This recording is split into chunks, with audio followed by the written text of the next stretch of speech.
sou André Batista Neves, sou procurador da República e sou professor na Universidade Federal da Bahia.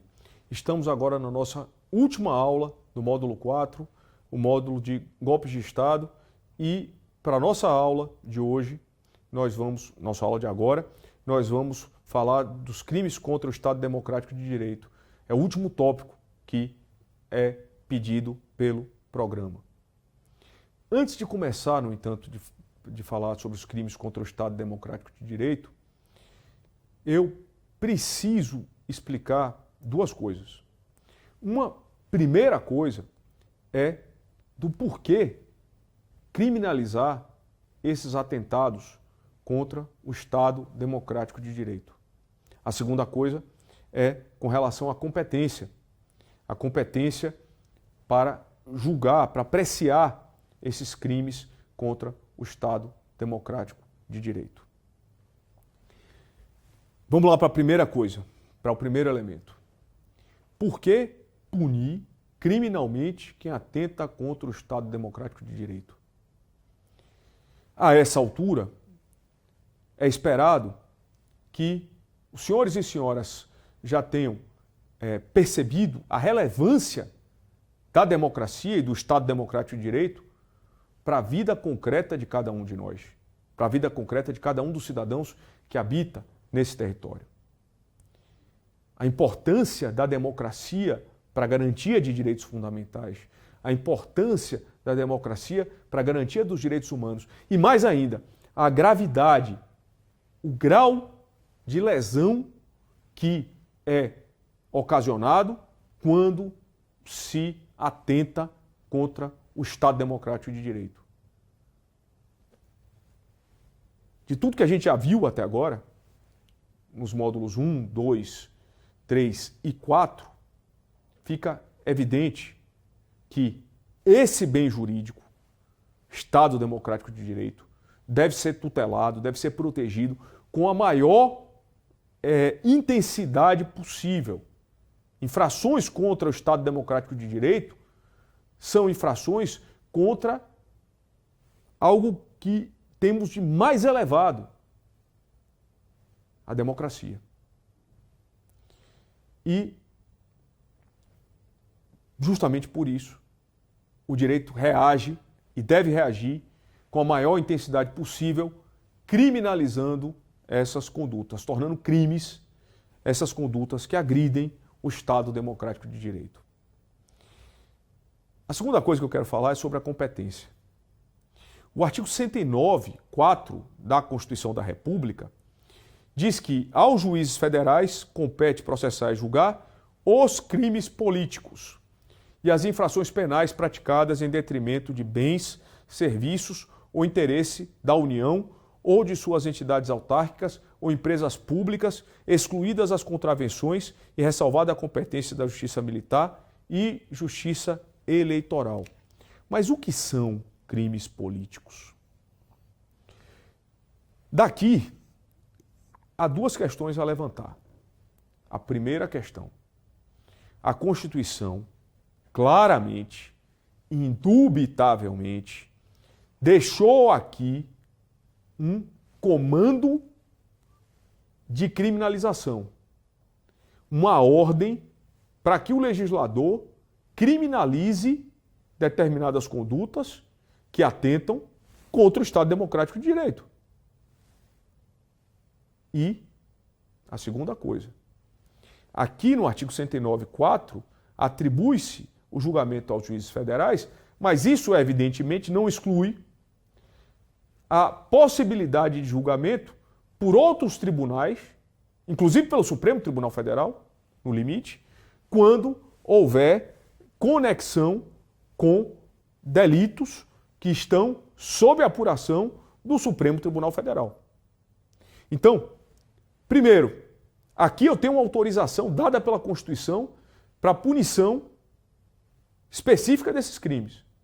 Segundo, essa autorização, no entanto, não pode ser lida de forma assistemática. O ministro Eros Roberto Grau, em obra de referência sobre interpretação constitucional, dizia e diz que a Constituição não pode ser interpretada em fatias. A Constituição deve ser interpretada como sistema. E, assim como você tem o 109.4, você tem outros dispositivos constitucionais que falam das competências dos outros tribunais, a começar pelo Supremo Tribunal Federal.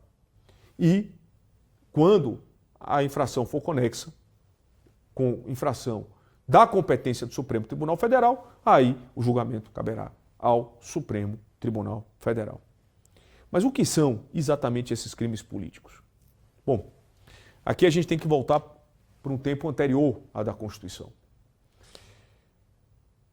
A gente viu, mas não custa lembrar, que a ditadura civil-militar brasileira se valia de uma ideologia chamada ideologia da segurança nacional.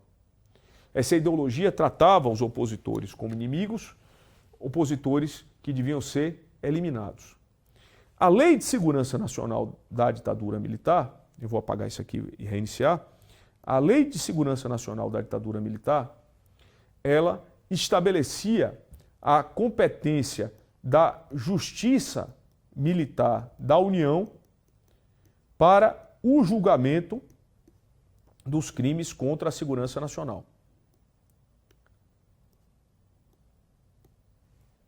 Nisso, aqui, a gente vê uma coincidência interessante, para dizer o mínimo, com o que aconteceu durante a ditadura do Estado Novo, a ditadura de Vargas, em que os crimes contra a segurança nacional iam para um tribunal específico. E crimes contra a economia popular, por exemplo, caiu nesse tribunal também. Mas aqui são os crimes contra a segurança nacional. Quando o processo de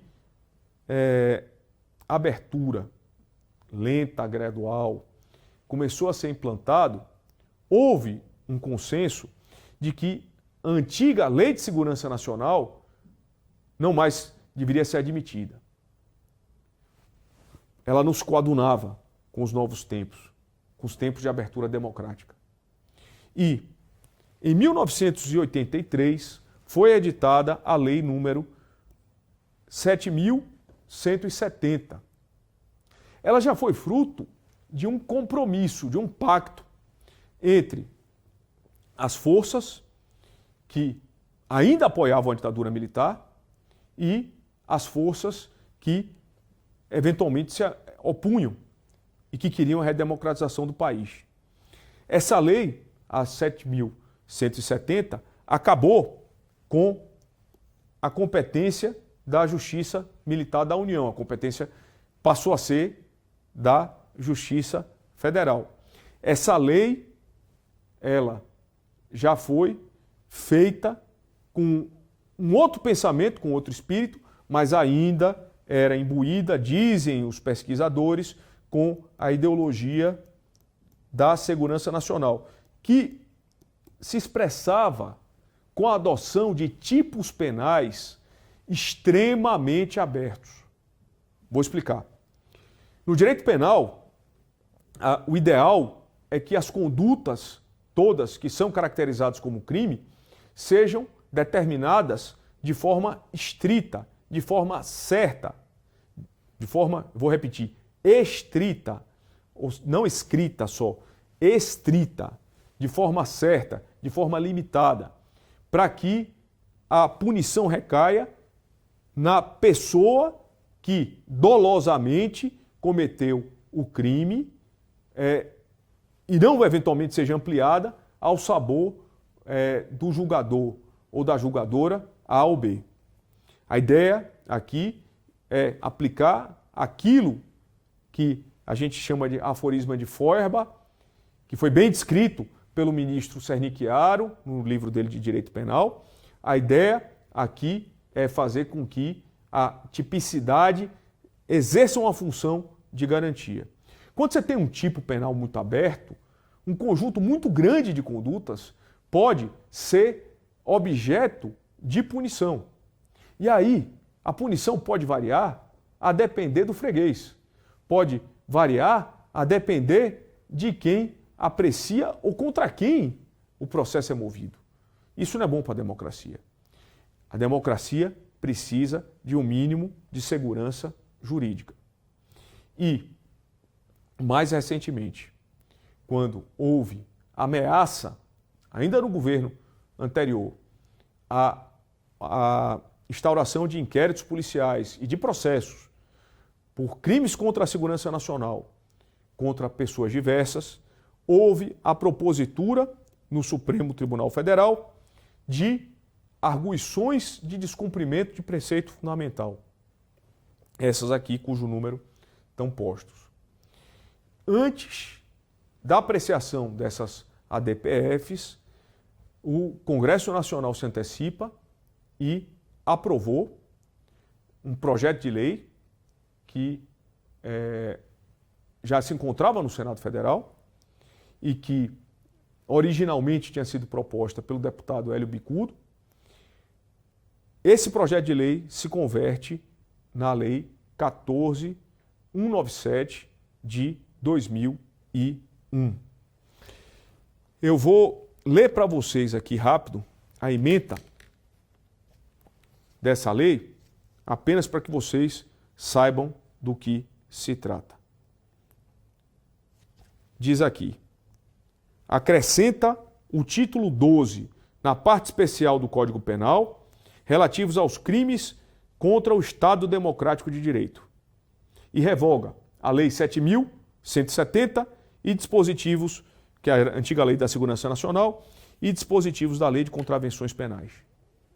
Eu não vou entrar nessa discussão aqui, mas é interessante ver que a opção legislativa foi acabar com a Lei de Segurança Nacional.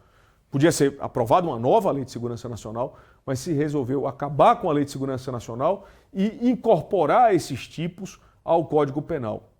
Isso, a meu ver, representa uma sinalização importante de fim da ideologia da segurança nacional, de não continuidade da ideologia da segurança nacional.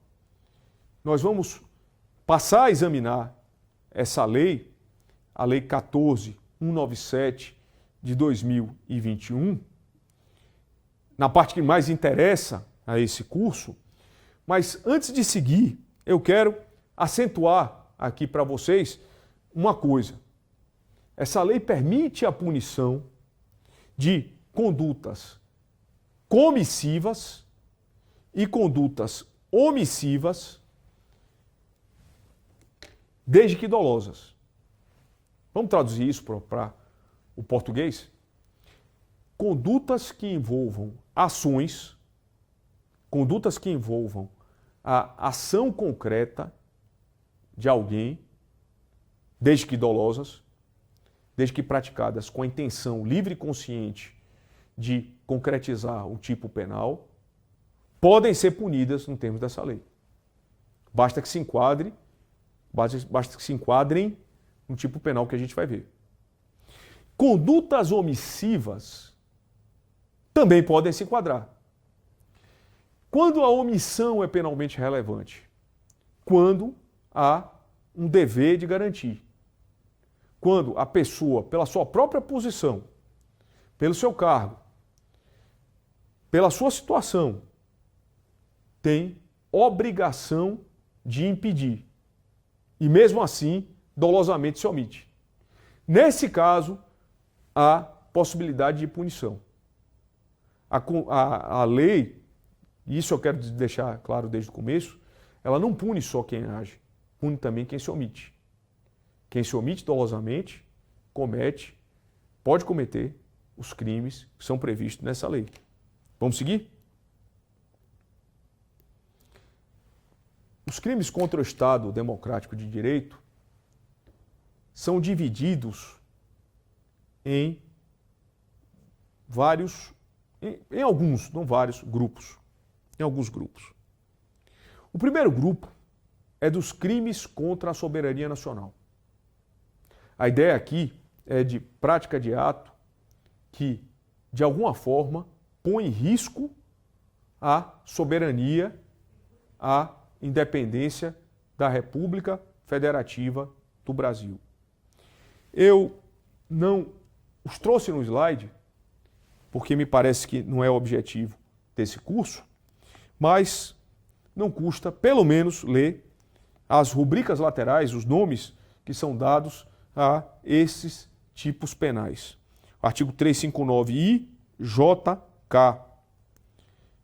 São os crimes de atentado à soberania, negociar com o governo ou grupo estrangeiro ou seus agentes com fim de provocar tipos de guerra, típicos de guerra contra o país ou invadi-lo, atentado à integridade nacional, praticar violência ou grave ameaça com a finalidade de desmembrar parte do território nacional para constituir país independente. Lembrem, a gente viu no começo do nosso curso, no primeiro módulo, que a República Federativa do Brasil constitui-se a união indissolúvel de estados e municípios e do Distrito Federal e constitui-se também Estado Democrático de Direito.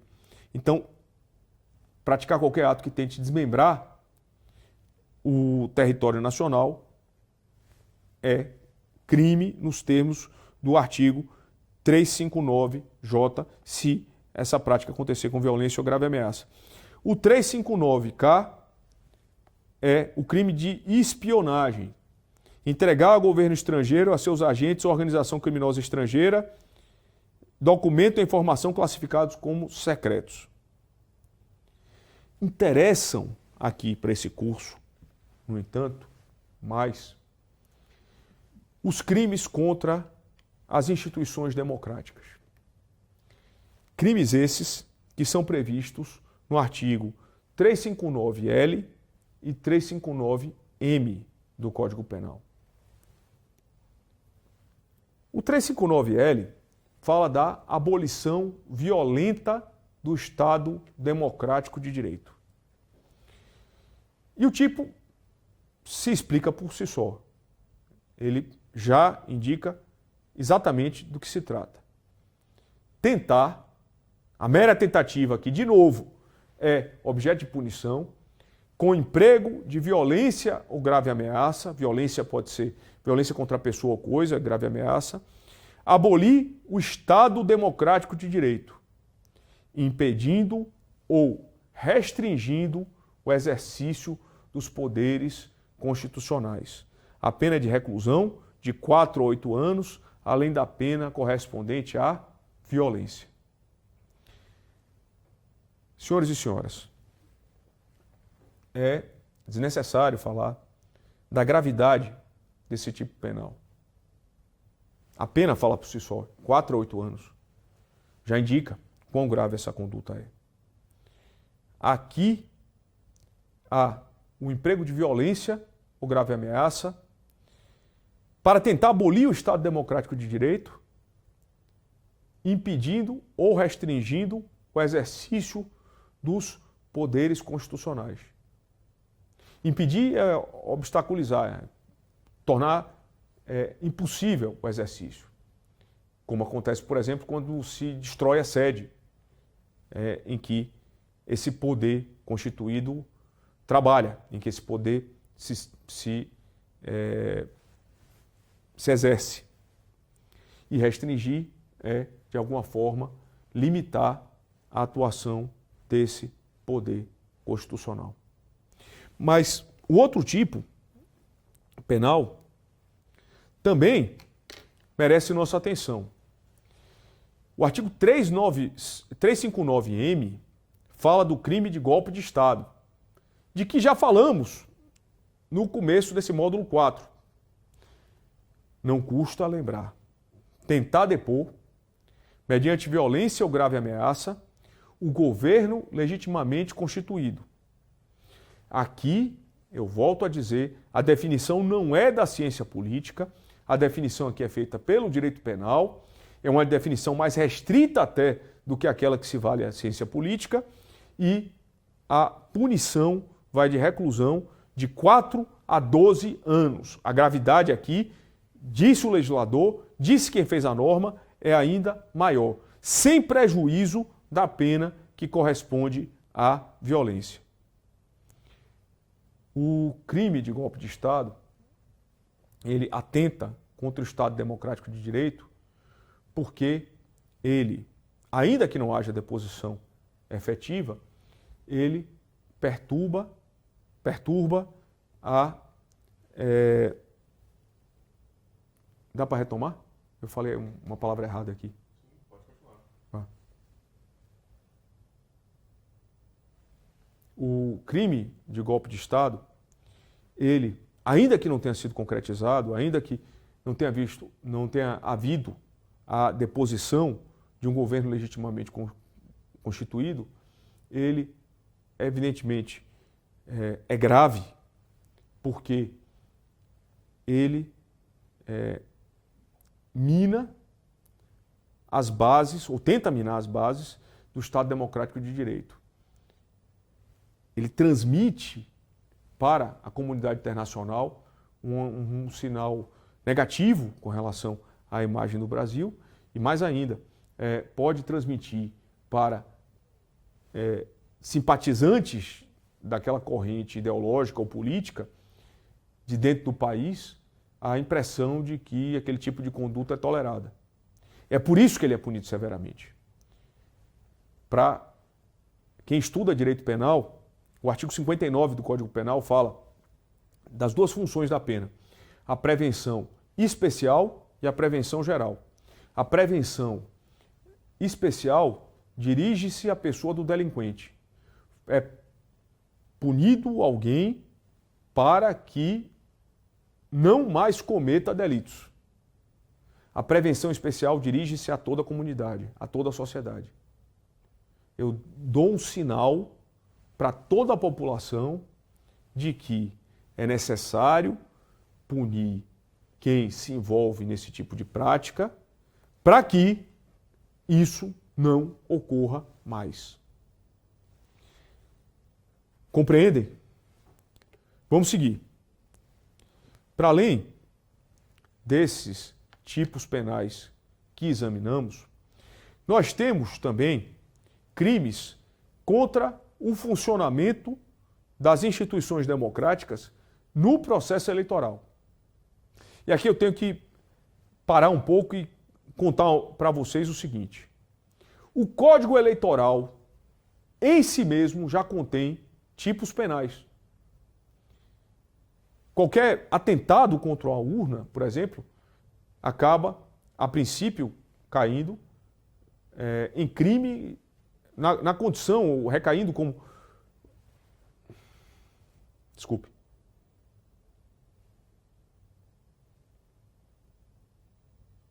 O Código Penal já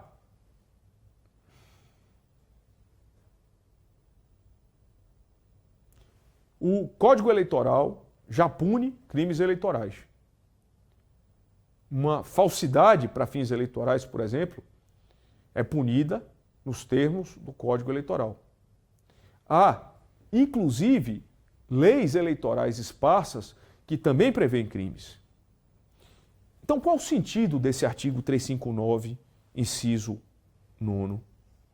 Bom, a objetividade, a proteção que esse dispositivo dá, o valor que ele tutela, ou o bem que ele tutela, é o Estado democrático de direito. A ideia aqui é a seguinte: é de que se cometa esse crime, que dá pena de reclusão de 3 a 6 anos e multa, eu violo não o processo eleitoral apenas, eu violo o próprio Estado democrático de direito. Qual é o núcleo desse tipo penal do artigo 359-N? Impedir ou perturbar. Impedir ou perturbar a eleição ou a aferição do seu resultado.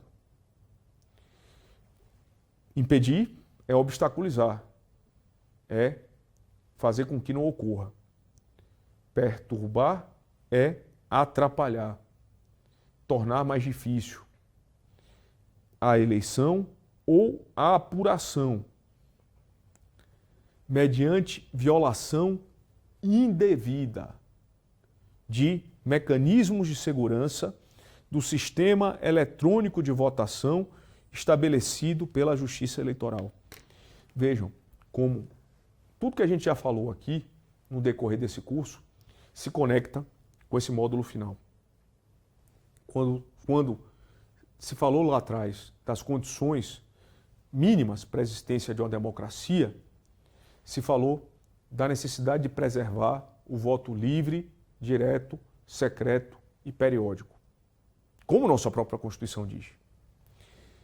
Esse voto livre, secreto, direto e periódico, ele é garantido e aferido por um dos sistemas mais precisos e acurados do planeta. Um dos sistemas mais seguros do planeta, que é o sistema eletrônico de votação brasileiro. O Supremo Tribunal Federal já teve a ocasião de dizer isso mais de uma vez, o TSE já teve a ocasião de dizer isso mais de uma vez, testes e testes foram feitos e a segurança do sistema só é confirmada. Mas, aqui, a ideia é de que, se alguém violar o mecanismo de segurança, ou qualquer mecanismo de segurança do sistema eletrônico de votação, na tentativa de impedir ou perturbar a eleição ou a contagem dos votos, a pessoa comete o crime de interrupção do processo eleitoral. Aqui vocês veem uma trava, uma garantia. O sistema é seguro, indisputavelmente seguro. Mas, se houver qualquer tentativa, aqui a tentativa vai ser processada, vai ser uma tentativa de cometimento do 359-N. A tentativa vai ser processada nos termos do artigo 359-N do Código Penal. É interessante isso, porque isso podia ter sido adicionado no Código Eleitoral, mas, dada a importância do processo eleitoral e do sistema eletrônico de votação para o Estado Democrático de Direito brasileiro, isso foi colocado como crime contra o Estado Democrático de Direito. E, a meu ver, isso foi assim previsto acertadamente. Bom,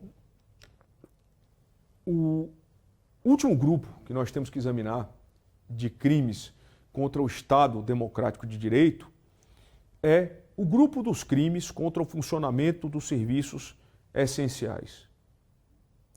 Aqui, a ideia é punir quem atenta contra serviços essenciais na tentativa de minar, na tentativa de fazer com que o Estado Democrático de Direito seja desrespeitado. Na tentativa de violar, abolir o Estado Democrático de Direito. Aqui os núcleos do 359-R são destruir ou inutilizar.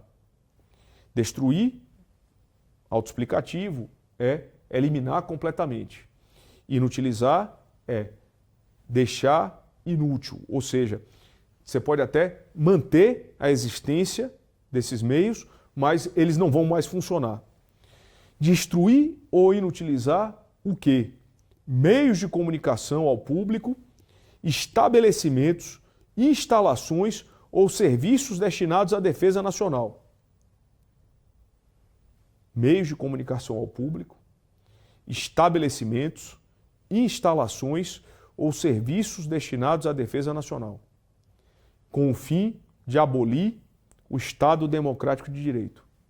A pena aqui é de reclusão de 2 a 8 anos. Creio, senhoras e senhores, que seja autoexplicativo, porque isso é colocado como crime. Além de você danificar instalações ou serviços destinados à defesa nacional, meio de comunicação ao público, estabelecimentos, é evidente que a própria intenção, o dolo específico, a vontade especial de abolir o Estado Democrático de Direito já se reveste em si mesma de gravidade suficiente para que haja essa pena de 2 a 8 anos. O que é que nós podemos dizer ao fim desse nosso curso? A Escola Superior do Ministério Público da União, na figura desse professor aqui que fala com os senhores e senhoras, mas também na figura do professor Manuel Jorge Silva Neto, pretende, com esse curso, deixar clara a importância da democracia para a consecução de direitos fundamentais e de direitos humanos. Deixar clara a importância e a dificuldade que houve para que a gente conseguisse essa conquista histórica, essa conquista da democracia.